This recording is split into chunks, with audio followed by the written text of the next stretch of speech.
ഇടയ്ക്കൊന്ന് ഇടപെട്ടോട്ടെ. ഈ +2 പഠിക്കുമ്പോഴല്ലേ ഒരു പ്രണയം ഉണ്ടായിരുന്നത്? അത് ഗംഭീര കഥയാണ്. അതേതാ വായിച്ചത്? അത് ഏത് പ്രണയമാണോ വായിച്ചതെന്നല്ല, ഞാൻ വായിച്ചത് ഏത് പ്രണയം, ഒരു 3-4 പ്രണയം ഉണ്ടായിരുന്നു. അത് ഏത് കഥയാണ് ഞാൻ വായിച്ചതെന്നല്ല, ഞാൻ മാതൃഭൂമിയിൽ എഴുതിയത്. ആ കഥയിലാണ് ഒരു മോതിരം കിട്ടുന്ന കഥ. ആ മോതിരം അത് +2 കഴിഞ്ഞ്, അത് +2 കഴിഞ്ഞിട്ടാണ്, ജസ്റ്റ് കഴിഞ്ഞേ ഉള്ളൂ. അപ്പൊ നെഹ്റു യുവകേന്ദ്രന്റെ ഒരു ക്ലാസ് വന്ന് +2 കഴിഞ്ഞിരിക്കുമ്പോ നമുക്ക് ഇടയ്ക്ക് ആ കഥയും കൂടെ കേട്ടിട്ട് പോവാം. അത് ഇതിനേക്കാളും ഇൻട്രസ്റ്റിംഗ് ആയിട്ടുള്ളൊരു കഥയാണ്. ആ കഥ എൻ്റെ ലൈഫിൽ ഏറ്റവും കൂടുതൽ ചേഞ്ച് വരുത്തിയത്, നമ്മൾക്കൊരു തീരുമാനം എടുക്കാനും നമ്മൾ കുറച്ചുകൂടെ, എനിക്ക് നല്ല എക്സ്പീരിയൻസ് ആയി അത്. കാരണം പിന്നീടുള്ള ലൈഫിലേക്ക് അത് ഭയങ്കര ഒരു മുതൽക്കൂട്ടം ആവുക എന്ന് പറയില്ലേ, അതാണ്. +2 കഴിഞ്ഞിരിക്കുമ്പോൾ നെഹ്റു യുവകേന്ദ്രന്റെ ഒരു ക്ലാസ് ഉണ്ട് എന്ന് പറഞ്ഞു. അതിൽ പോയാൽ 2 ദിവസത്തെ ക്ലാസ് അറ്റൻഡ് ചെയ്താൽ 1000 രൂപയുണ്ട്. അപ്പൊ അതാണ് നമ്മളെ അട്രാക്ട് ചെയ്തത്. പോയി തൊട്ടടുത്തിരിക്കണ പയ്യൻ, എന്താ പറയാ, നമുക്ക് അതുവരെ ഗേൾസ് സ്കൂളിലാണ് പഠിച്ചത്. +2 മിക്സഡാ, പക്ഷേ എന്താ പറയാ, പഠനം എന്നുള്ളതല്ലാതെ +2 സയൻസ് എടുത്ത് ഭയങ്കര ടഫായിരിക്കും. സയൻസ് എടുത്ത് അങ്ങനെ ഒരു മൈൻഡ് അപ്പം ഇല്ല. അതായത് നമുക്ക് ഇതിനൊക്കെയുള്ള ടൈമും നമുക്ക് മൈൻഡും കിട്ടുക നമ്മൾ ഫുൾ ഹാപ്പി ആയിരിക്കുമ്പോഴാണ്. ഇത് നാളെ മറ്റന്നാളെ കഴിഞ്ഞ് എങ്ങനെ ഇതിവിടേക്ക് വരണം എന്നുള്ളതാണ് ചിന്ത. കാരണം പോയിക്കൊണ്ടിരിക്കുന്നതിൽ അച്ഛന് 2 ദിവസം ജോലി ഇല്ലെങ്കിൽ ഇവിടേക്ക് വരുന്ന കാര്യം പോലും കഷ്ടത്തിലാണ്. അപ്പം അത്ര കാര്യങ്ങൾ മുന്നിലുള്ളപ്പോൾ നമുക്ക് ഈ കാര്യങ്ങളിൽ വലിയ ശ്രദ്ധയ്ക്കോ അല്ലെങ്കിൽ ആ ഒരു രീതിയിലേക്ക് പോകാനുള്ളത് തോന്നില്ല. എനിക്ക് തോന്നിയത് അങ്ങനെയാണ്. ആ ഒരു മൈൻഡ് അല്ലായിരുന്നു. അപ്പം ഈശ്വര, ഇതെങ്ങാനും മുടങ്ങി പോവോ, ഇത് പാതി വഴിക്ക് നിന്ന് പോവോ, ഇനി റെക്കോർഡ് വാങ്ങാൻ എന്ത് ചെയ്യും, അല്ലെങ്കിൽ ഡിസെക്ഷൻ ബോക്സ് വാങ്ങാൻ എന്ത് ചെയ്യും, ഇങ്ങനെയുള്ള ചിന്തകളാണ്. അപ്പം അത് കാരണം എനിക്ക് അപ്പോൾ പഠനം എന്നുള്ളത് മാത്രമേ ഉള്ളൂ. അത് കഴിഞ്ഞിട്ട് ഇങ്ങനെ വന്നപ്പോൾ അവിടെ 2 ദിവസം ക്ലാസ്, ഒരു ദിവസം ഈ അങ്ങനെ ജസ്റ്റ് അടുത്തിരിക്കുന്ന കണ്ടു, അത്രയേ ഉള്ളൂ. വൈകുന്നേരം ആയപ്പോൾ എല്ലാവരും ഇത് കഴിഞ്ഞപ്പോൾ ക്ലാസ് കഴിഞ്ഞു, പിറ്റേ ദിവസം വരണം. അപ്പോൾ ഈ പയ്യൻ പേര് ചോദിച്ചു, പിന്നെ എവിടെ എന്താണെന്നൊക്കെ ചോദിച്ചു, കാര്യമായിട്ട് സംസാരിക്കുകയോ ചെയ്യുന്നു. അപ്പം ഞാൻ ബസ് സ്റ്റോപ്പ് വരെ വരാമെന്ന് പറഞ്ഞു, ബസ് സ്റ്റാൻഡ് വരെ. അവിടെ വരെ വന്നു. എന്നിട്ട് ഭയങ്കര നമ്മൾ കുറേ പേരുണ്ട്, 19 പേരുണ്ട്. നമ്മളോട് തന്നെ ഭയങ്കര കാര്യമായിട്ട് വിശേഷങ്ങളൊക്കെ ചോദിക്കുന്നു. എൻ്റെ ബസ് കയറുന്നവരെ എൻ്റെ അടുത്ത് നിന്ന് സംസാരിച്ച് നാളെ കാണാമെന്ന് പറഞ്ഞു പോയി. എനിക്ക് അപ്പോഴൊന്നും തോന്നിയില്ല, വളരെ നല്ലത്. പിറ്റേ ദിവസം പോകുമ്പോഴേക്കും സീറ്റൊക്കെ തൊട്ടടുത്തുള്ള സീറ്റൊക്കെ റെഡിയാക്കി അവിടെ ഇരിക്കാൻ പറയുന്നത്. അപ്പോൾ ഞാൻ വേഗം പോയി ആയിരുന്നു. അന്ന് വൈകുന്നേരം ആകുമ്പോഴേക്കും ക്ലാസ് കഴിഞ്ഞപ്പോഴേക്കും കാര്യങ്ങളൊക്കെ പറഞ്ഞു. എനിക്ക് ഭയങ്കര കാര്യമാണ്, ഇഷ്ടമാണ്, അങ്ങനെ ഇങ്ങനെയൊക്കെ പറഞ്ഞു. അപ്പോൾ ഫുൾ കാര്യങ്ങൾ റെഡി ആയിട്ടുണ്ട്. ഒരു കത്ത്, ഒരു മോതിരം എല്ലാം റെഡിയാക്കി ആളെ കൊണ്ട് വെച്ചിട്ടുണ്ട്. ഇത് തന്നു. എന്നിട്ടാണ് ഇത് വീട്ടിൽ പോയിട്ട് വായിച്ചാൽ മതി. എനിക്കിത് എൻ്റെ അടുത്തിരിക്കുമ്പോൾ എൻ്റെ കയ്യിൽ തന്നതാണ്. ഞാൻ വേഗം എന്താ സംഭവം എന്ന് വെച്ച് വാങ്ങി. അപ്പോൾ മോതിരം കണ്ടപ്പോൾ എനിക്ക് സംതിങ് ഇതെന്ത് എന്നുള്ള. അപ്പോൾ പറഞ്ഞു ബാഗിൽ വെക്കൂ, അത് ലെറ്ററിലുണ്ട്, വീട്ടിൽ ചെന്നിട്ട് വായിച്ചാൽ മതി. അപ്പം എനിക്ക് എന്താ സംഭവം. പിന്നെ ഞാൻ നോക്കില്ല, നല്ല ഭംഗിയൊക്കെ ഉള്ളൊരു പയ്യൻ.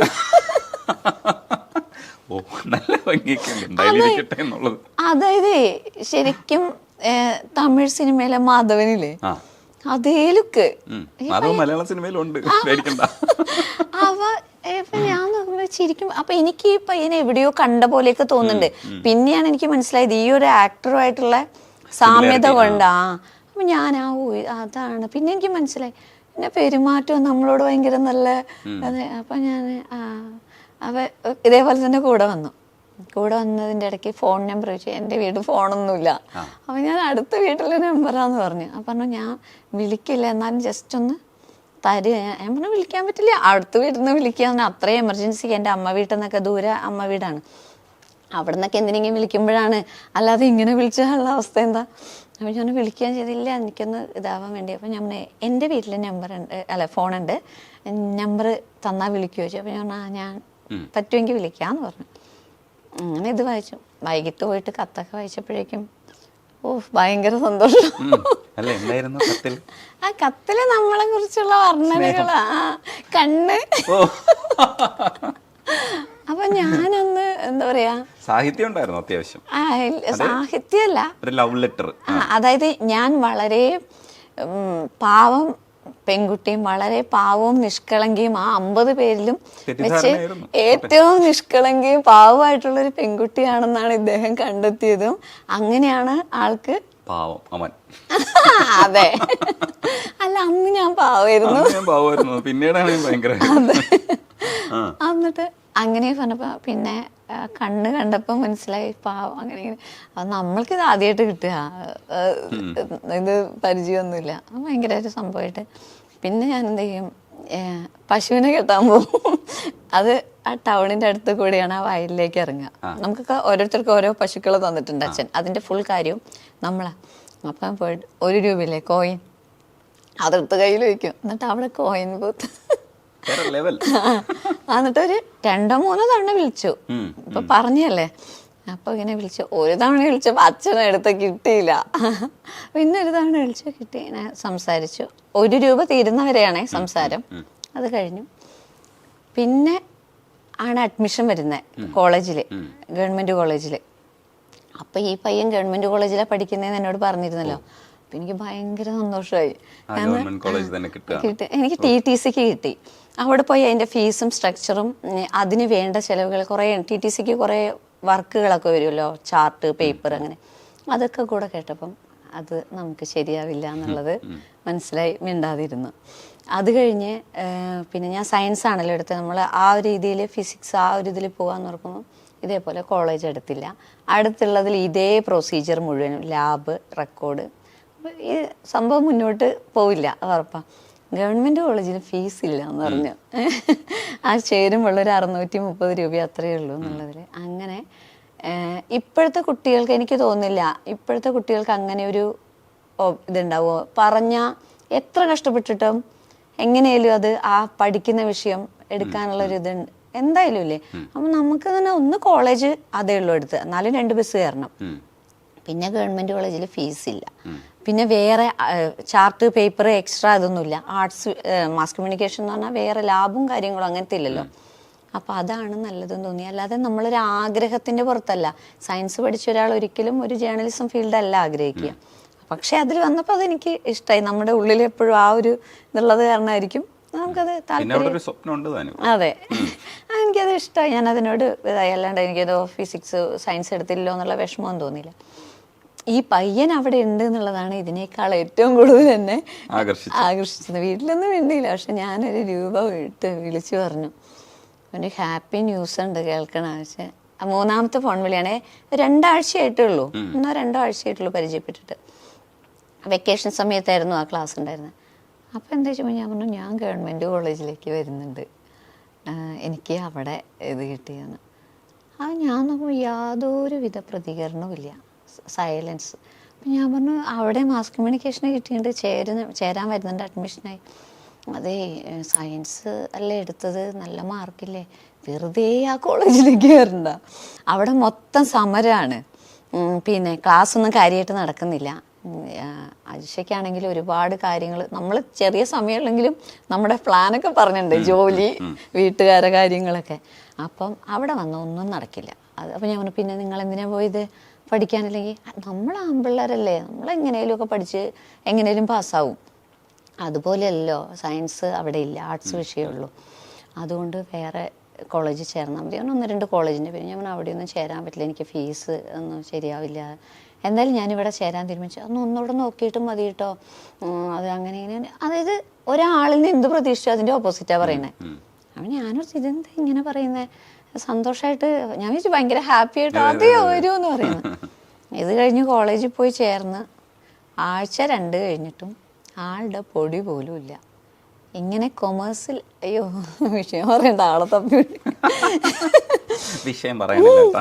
ഇങ്ങനെ ആ കോളേജിൽ ഉണ്ടെന്ന് അറിയാന്നല്ലാതെ. പിന്നെ ഞാനിങ്ങനെ ഓരോരുത്തരായിട്ട് പതുക്കെ പരിചയപ്പെട്ട് വന്നപ്പോൾ ഞാൻ ഇന്ന ആളെ അറിയുമോ, ഇവിടെ തന്നെയാണോ എന്ന് തന്നെ എനിക്ക് ഡൗട്ട്.